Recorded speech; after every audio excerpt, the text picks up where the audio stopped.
இயேசு கிறிஸ்துவின் இனிதான நாமத்தினாலே அனைவருக்கும் அன்பான வாழ்த்துக்களை தெரிவித்துக் கொள்கிறேன். கர்த்தர் உங்களை ஆசீர்வதிப்பாராக.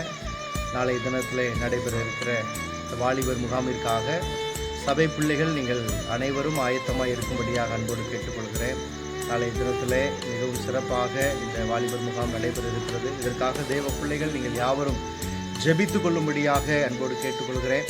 நாளைய தினத்திலே அநேக சபைகளிலிருந்து உற்சாகத்தோடு கூட வாலிபர்கள் இந்த வாலிபர் முகாமில் நீங்கள் கலந்து கொள்ளும்படியாக நல்ல ஏற்பாடுகள் செய்யப்பட்டிருக்கிறது. நல்ல பந்தல் அலங்காரம் மற்றும் நல்ல மேடை அலங்காரம், அது மாத்திரம் இல்லாமல் சவுண்ட் சிஸ்டம் எல்லாமே மிகவும் சிறப்பாக நேர்த்தியான முறையில் செய்யப்பட்டிருக்கிறது.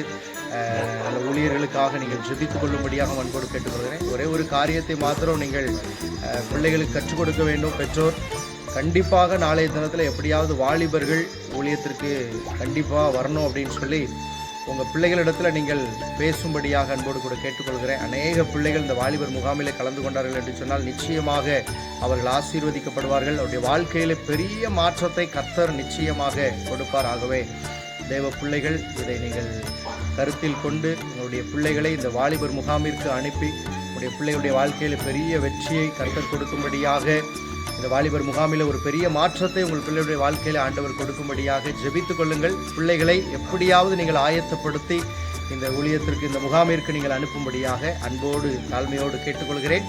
கர்த்தர் உங்கள் ஒவ்வொருவரையும் ஆசீர்வதிப்பாராக.